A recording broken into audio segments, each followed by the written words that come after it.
Hello, welcome. This is Business Now, reaching you live from IBrandTV News Studios here in Lagos, Nigeria.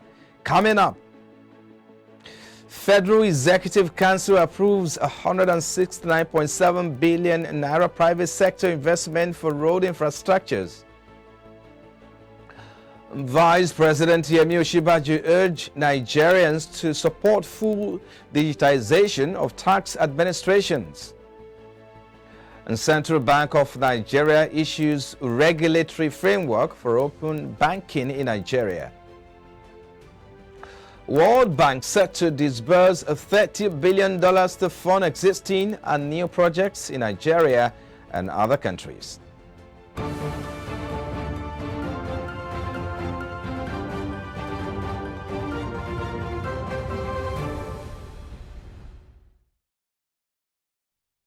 Thank you for joining us now. Here are some of the stories we're tracking at this hour. I am Frank Omalope. We'll begin from the nation's capital, where Vice President YUSUF has urged Nigerians to support the drive towards the full digitization of tax administration, saying it is a key driver of development. YUSUF spoke at the annual tax conference of the Chartered Institute of Taxation of Nigeria, CITN, in Abuja. The event had as its theme Global Disruption, Taxation and Digitalization, Implication for Socio-Economic Development. YUSUF was represented by the Executive Chairman, Federal Inland Revenue Service, Mohammed Nami, said the Buhari administration has learned from the market trends on reliable revenue sources. He further spoke on digitalization of tax administration, saying that it has displaced the traditional approach as the way of doing business have changed. Hence, the government has continued to heavily invest in the automation of tax administrative processes and digital infrastructure. He added that his government is making tax policy changes to provide an enabling environment. And now the Federal Executive Council on Wednesday approved 169.7 billion naira private sector investment for at least 4 road infrastructures through the government tax credit scheme. The roads include a 234-kilometer stretch from Bali to Sheti through Gashata to Gembu in Taraba State at the sum of 95.23 billion naira. The second road, which is also a tax credit scheme, consists of 3 roads worth 74.48 billion naira. The Minister of Works and Housing, Babatunde Fashola, disclosed these to State House correspondent at the end of the council meeting presided over by President Muhammadu Buhari at the Presidential Villa, Abuja, on Wednesday. Fashola will note that the scheme was initiated in 2019 through Executive Order 7 signed by the President. Said the arrangement allowed private sector players to finance public infrastructure instead of paying taxes and then offset it over time using tax credits. For the 234-kilometer road in Taraba costing 95.23 billion naira, Fashola said a 20 billion naira under the NNPC tax credit scheme will be disbursed to begin the project soonest. The recent call for full subsidy in the country by Edo State Governor Godwin Obaseki has continued to generate reaction among Nigerians. Correspondent Igboje Korea report that the statement that full subsidy is what is best for the nation by the governor in the function in Benin City is now generating divergent opinions from the public. We should please plead and put pressure on federal authorities that rather than subsidizing things like petrol, we should move those subsidies to food so that people can eat. People need to eat before they can move. It's something of priority, it's something of concern, it's something that's giving us sleepless nights. That statement by Edo State Governor Mr. Godwin Obaseki on the need for the federal government to rather subsidize food items and commodities that directly affects the common man than subsidizing fuel. This, Nigerians said, would be a step in the right direction following the continuous hike in the prices of food items. They said Guinea corn now sells for as much as between 19,000 to 21,000 naira, while millet is sold for 18,000 to 18,500 naira. Others are maize 19,000 to 20,000, while red beans is between 40,000 to 41,000 naira.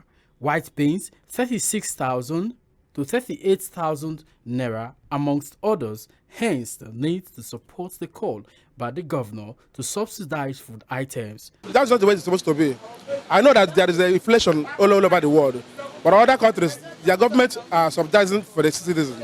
But here, the case is another thing. If the federal government can follow it up, it's better, because when you subsidize fuel mainly for the rich, not for the poor. But the food is what the common man needs. So if the food is cheaper, everybody will be happy. If you make 1 naira, that 1 naira will be enough for you to at least get something. Even if they pay you minimum wage, you cannot get you anything. So I support what the Governor OBASEKI'S said. The situation of this country, I just don't understand it. You understand? Nothing is moving at all. The economies of this country are so bad. In fairness, I'm short of words. To some Nigerians, subsidizing food items will increase the inflation rate, which is already on the high side in the country, and will be counterproductive. If you don't subsidize all this oil something, it will still boil down to inflation again, because you need the oil to transport all these food items. Be that as it means, we know what causes all these inflations something. Apart from insecurity, all this political insecurity up and it's all over the world. And the other thing is that you have climate change something. See, Lake Chad now is dried up. By that time, we are short of fish. So there must be inflation. There's no doubt about it. Now, everybody now is now moving towards, gravitating towards the city. Nobody is going to agree. Experts have projected that food prices will continue to be on the rise since farming has become unsustainable due to issues such as high cost of farming materials, flooding, and insecurity. Boji Warrior, reporting for IBrandTV News. And in the meantime, the World Bank has said it is set to disburse a total of $30 billion to fund existing a new project in Nigeria and other countries as part of a global response to combat the ongoing food security crisis. According to the bank, it is working with countries on a $12 billion new project fund for the next 15 months. It said the projects are expected to support agriculture, social protection to cushion the effects of higher food prices, and water irrigation project. It added that most of the fund would go to Africa, the Middle East, Eastern Europe, Central Asia, and South Asia.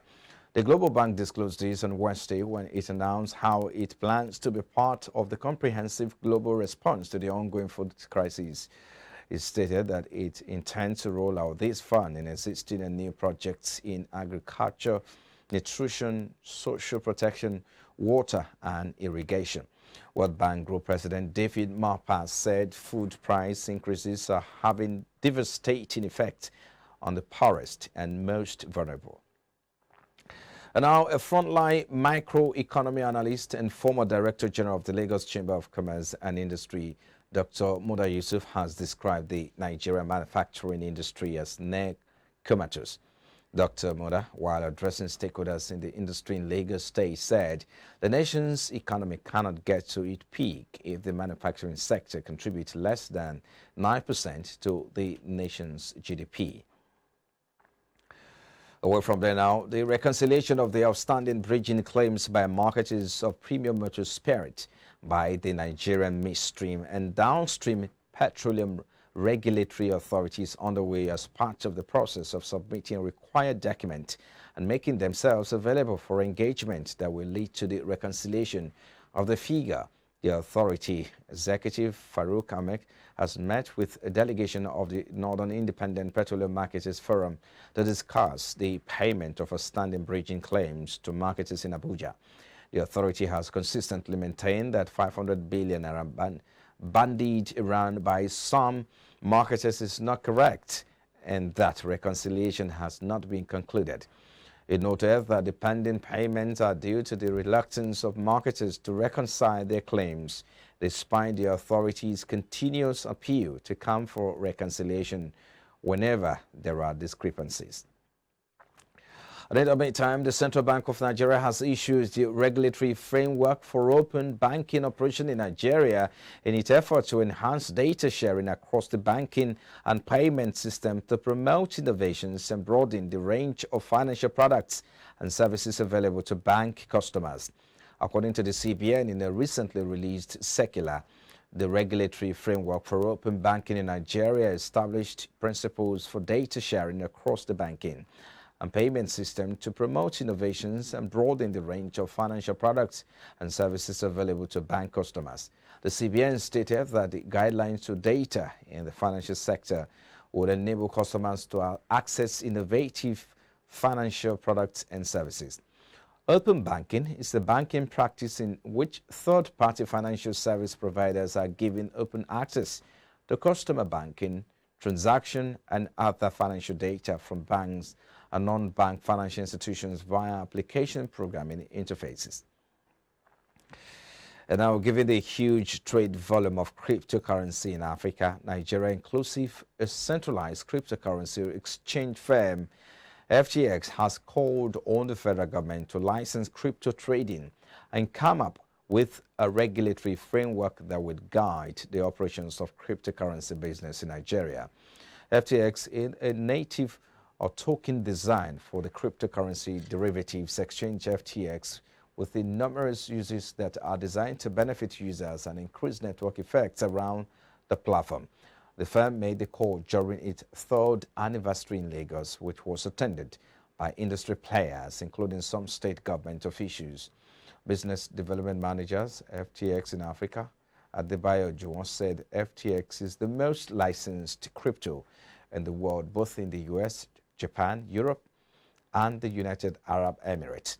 According to him, the reason the rate is low in Nigeria and other African countries is because governments are not providing the regulatory framework needed to guide the operations of cryptocurrency trading.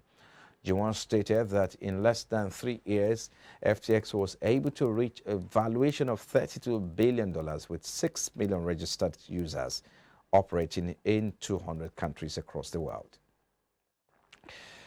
The Nigeria Customs Service KEBBI Area Command has intercepted one trailer fully loaded with 800 bags of white sorghum with duty paid value of 6.2 million naira heading abroad through Kamba Road. Customs Area Controller KEBBI State Command Joseph Atta confirmed this during a press conference at the command's headquarters in KEBBI.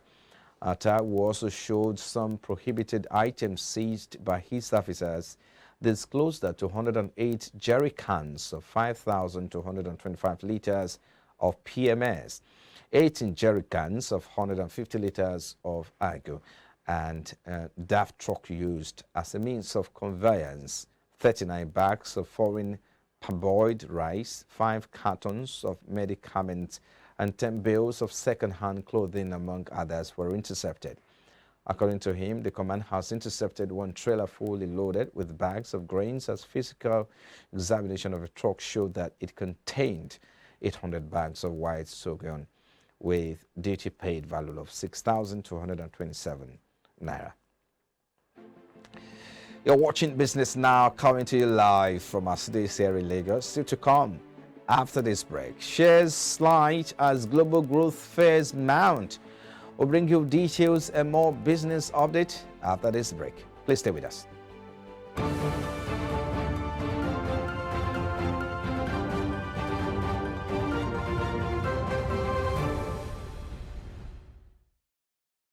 The cosmetics and personal care industry globally generates an estimated annual turnover of around $400 billion over the last 20 years.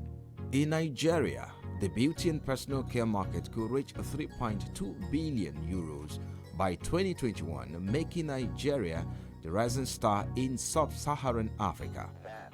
Products for hair and body care are predominant on the beauty market in sub-Saharan Africa, where face products and makeup remain marginal but have strong potential. Africa's largest economy clearly has a lot to offer. The Nigerian beauty and personal care market is currently worth more than $1.25 billion at retail and is forecast to reach more than $1.31 billion next year according to Euromonitor International. It includes a wide range of products from skincare items to makeup and beauty items. These are items that predominantly appeal to women and men alike to purchase beauty products, even though men are interested in cosmetics. Nigeria has emerged as the investment destinations of choice to international firms aiming to capture the beauty and personal care market in the continent. The photography business is a very competitive industry. Every year, thousands of talented photo lovers consider turning their passion into a money-making business venture. Especially in a fiercely competitive marketplace like Nigeria, in which it is very easy for anyone to buy a digital camera and call themselves a professional photographer. According to some practitioners, a new photographer who wants a standard studio can start with a budget of 3.5 million naira. However, one can start with a lower budget of about 500,000 to 1 million naira depending on the tools and cost of rent. On the average, the cost of photography equipment is around 294,790 naira. However, the price ranges from around 41,000 naira to as high as 2.46 million naira. Nigeria has a population of over 200 million people with a vibrant movie industry that produces 50 movies per week, generating annual revenue of approximately $590 million from between 2016 and 2021, helping the photography industry as a whole, according to a recent research by the UN.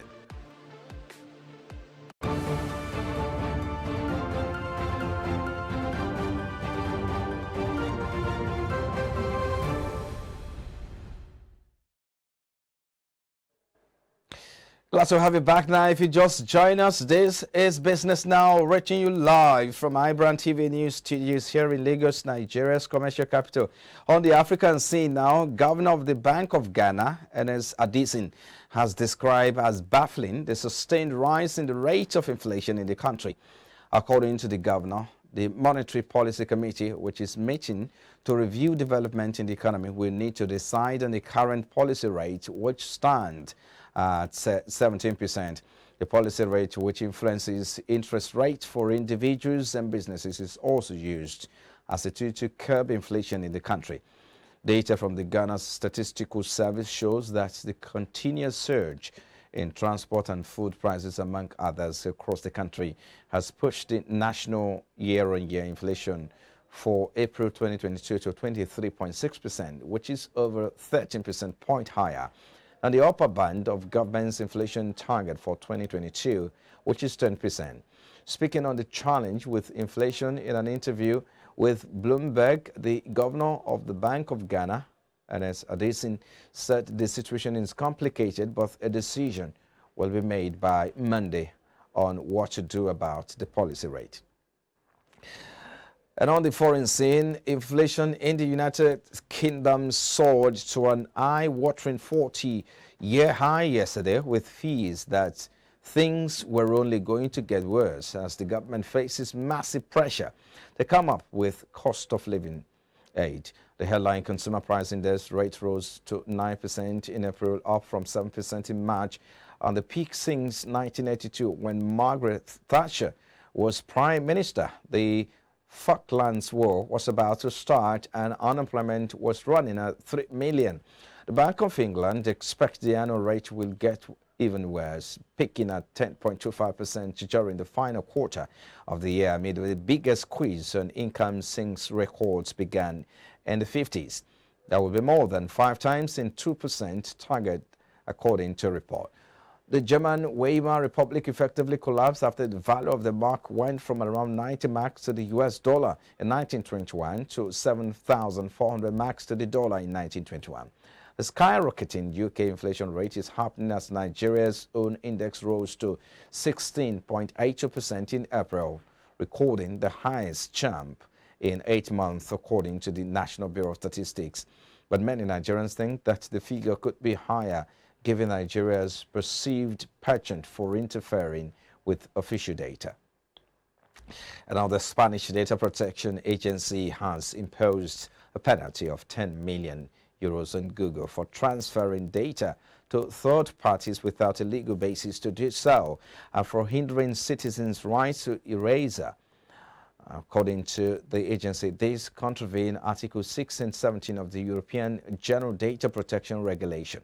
The Spanish Data Protection Agency said it found out that Google had passed information that could be used to identify citizens requesting deletion of their personal data under European Union law, including their email address, the reasons given, and the URL claimed to a US-based third party without a valid legal basis for this further processing. In addition to the financial penalty, the agency also ordered Google to adjust its procedures for the exercise of the right of erasure in relation to requests for the removal of content from its products and services and the information it offers to its users in line with data protection rules. Reacting to the sanction in a statement, Google said, quote, "We are reviewing the decision and continually engage with privacy regulators, including the Spanish Data Protection Agency, to reassess our practices. We're always trying to strike a balance between privacy rights and our need to be transparent and accountable about our role in moderating content online. We have already started re-evaluating and redesigning our data sharing practices with Lumen in light of these proceedings," end quote. And in the global stocks now, Asian stocks lead on Thursday, tracking a steep Wall Street sell-off as investors worried about global inflation, China's zero-COVID policy, and the Ukraine war, while the safe haven dollar eased. European equity markets also looked set for another rough day. The pound region Euro Stoxx 50 futures fell by 0.52%, while German DAX futures were down 0.63%, while FTSE 100 futures were 0.51% lower. Nasdaq futures eased 0.15%, although S&P 500 futures reversed earlier losses to be around 0.05% higher. Overnight on Wall Street, retail giant Target Corp warned of a bigger margin hit due to rising cost as it reported its quarterly profit had halved. Its shares plunged 24.88%. The Nasdaq fell almost 5%, while the S&P 500 lost 4%.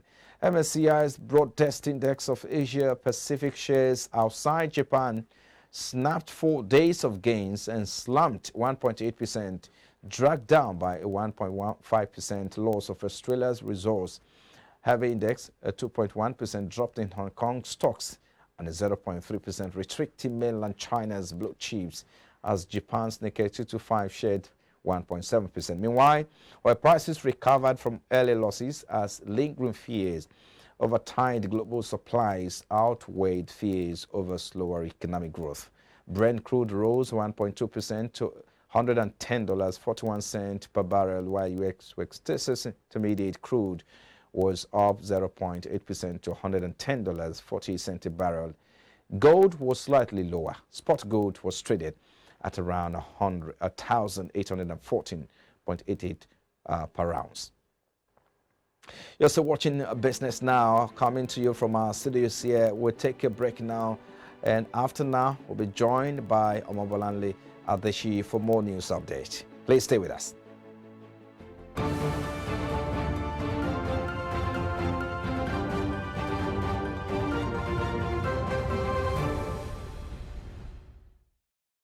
Are you a business owner looking for the right exposure to attract massive clients to your brand? The long search is definitely over. SME Hub allows you to showcase your products and services to a wide range of viewers and buyers nationwide.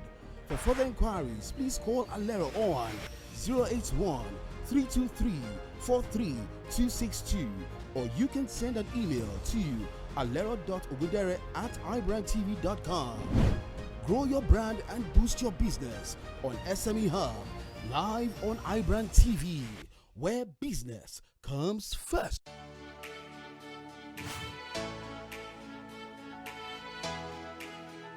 Most people don't understand the magic of a perfect skin, the allure of a well-pampered skin.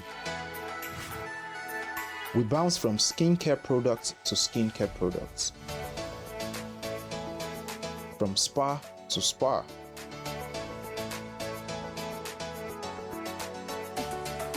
Looking for that ideal solution.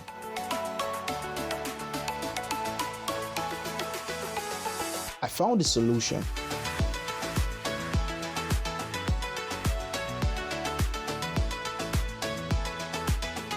And it's Blemiviv Skincare and Spa. My name is Neil, and I'm proud to be a part of the Blemiviv family.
Swift Dry Cleaners Limited, professional dry cleaners, best in dry cleaning and laundry services, and meets the needs of our consumers. Yeah, Swift Dry Cleaners Limited. Swift Dry Cleaners Limited. Swift Dry Cleaners Limited.